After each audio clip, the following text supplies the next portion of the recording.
Parfois, le mélange d'artistes ne fait pas bon ménage et peut même provoquer la plus grosse perte financière de Broadway.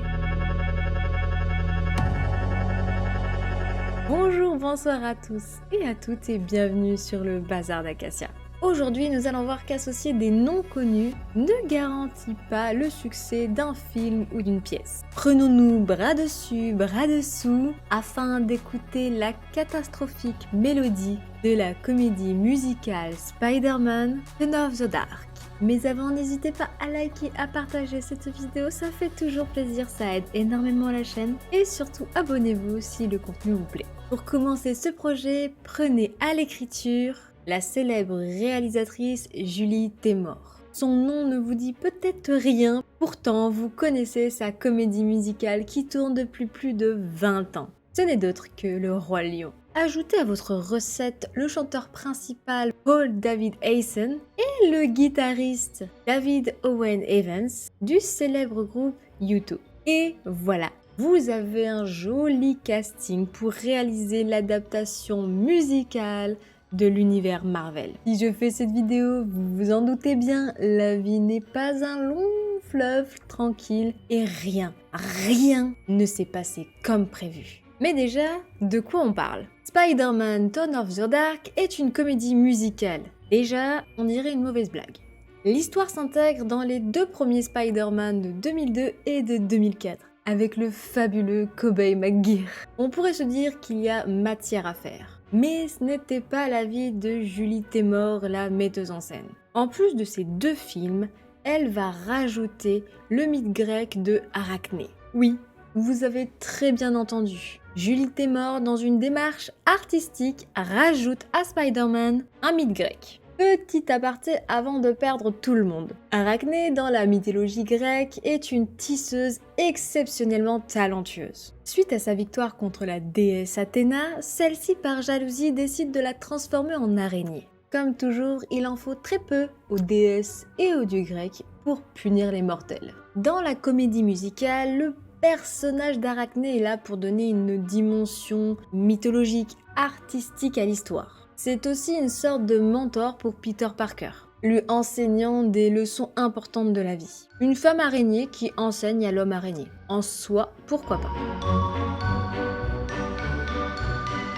La première de Spider-Man a eu lieu le 14 juin 2011 au Foxwoods Theatre, après 82 previews. Ces multiples retards sont dus à de nombreux facteurs. Plusieurs réécritures, des accidents et de gros problèmes financiers tout au long de la production. En découvrant le spectacle, on comprend très vite pourquoi. Les cascades sont considérables et extrêmement dangereux, ce qui est très peu adapté pour les théâtres de Broadway. Les producteurs et la metteuse en scène ont souhaité en mettre plein la vue aux spectateurs et attirer en priorité les touristes et fans de l'univers de Marvel. Sauf qu'ils ont négligé un ingrédient essentiel des comédies musicales, l'écriture.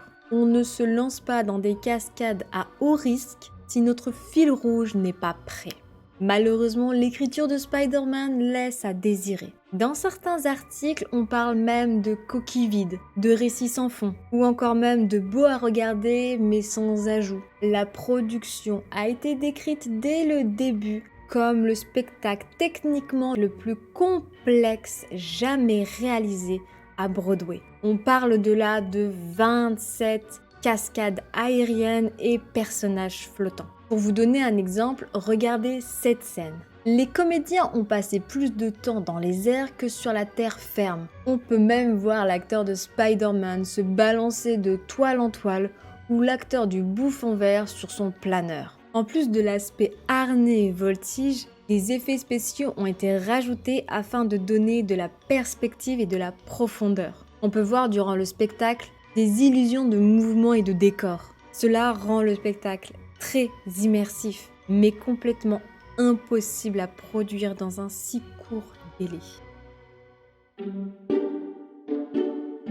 La lecture de la comédie musicale a commencé en 2007, mais dès 2019, les travaux ont dû être stoppés faute d'argent. En moins de 2 ans, la production avait accumulé 25 millions de dettes. Par la suite, beaucoup de problèmes de sécurité se sont enchaînés. Ce n'est pas moins de 6 personnes qui ont été blessées de façon grave. Après 2 accidents de 2 doublures durant des répétitions, des inspecteurs de sécurité du département du travail de l'État de New York sont venus examiner le spectacle.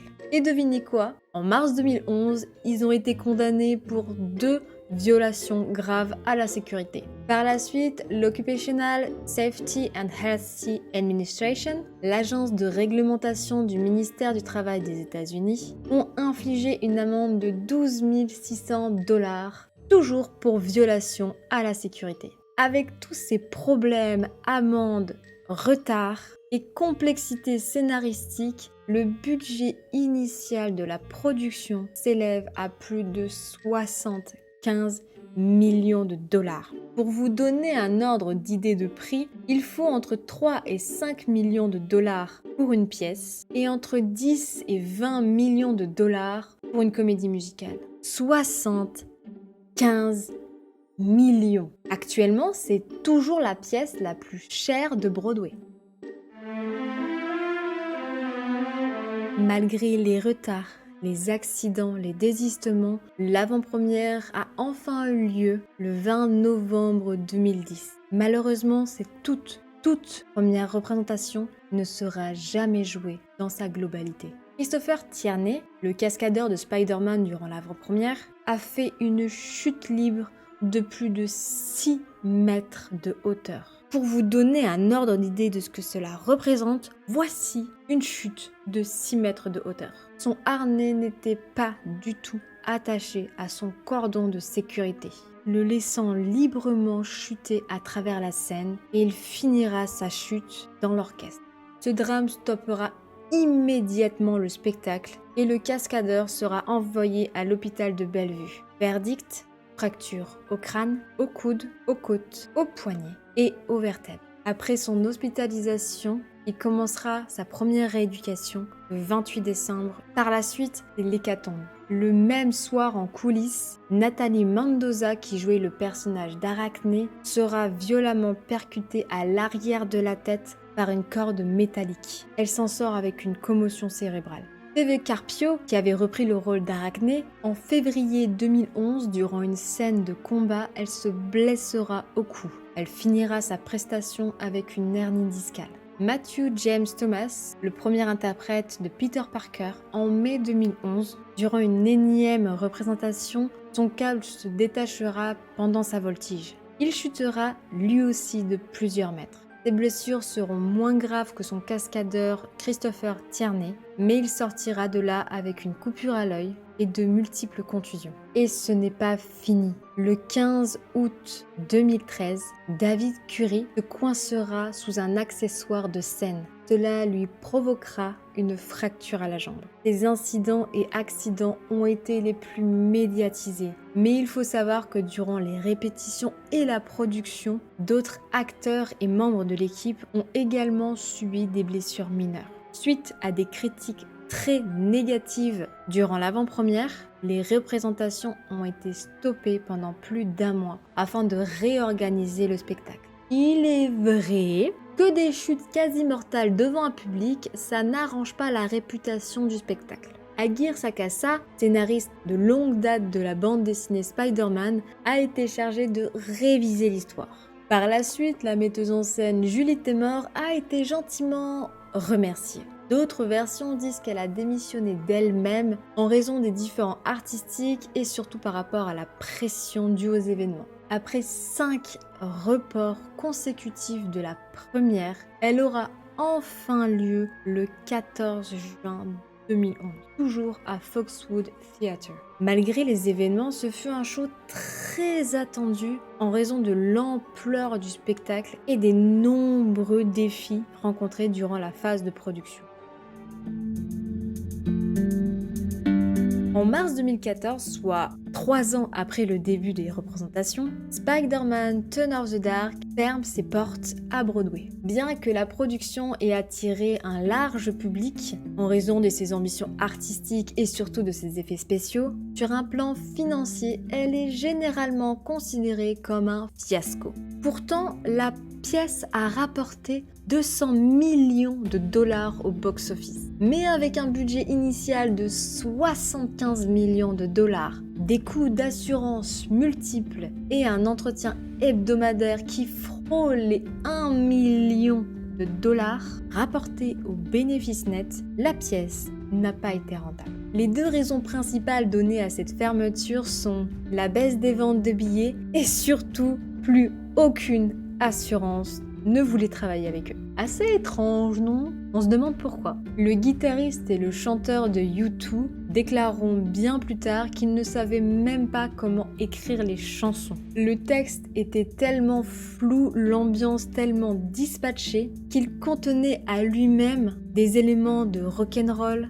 d'opéra, de cirque et de théâtre musical. Malheureusement, peu d'images sont disponibles, mais avec tant d'accidents et de drames, il est sûr que cette pièce devait être grandiose. Mais à quel prix? J'espère que vous avez aimé cette vidéo. Dites-moi en commentaire si vous saviez qu'il existait une comédie musicale sur Spider-Man. En soi, j'en avais vaguement entendu parler, mais pas autant. Sur ce, n'oubliez pas de liker, de partager et surtout de vous abonner. Ça m'aide énormément. Restez créatifs, restez fous. On se retrouve la prochaine fois. Ciao!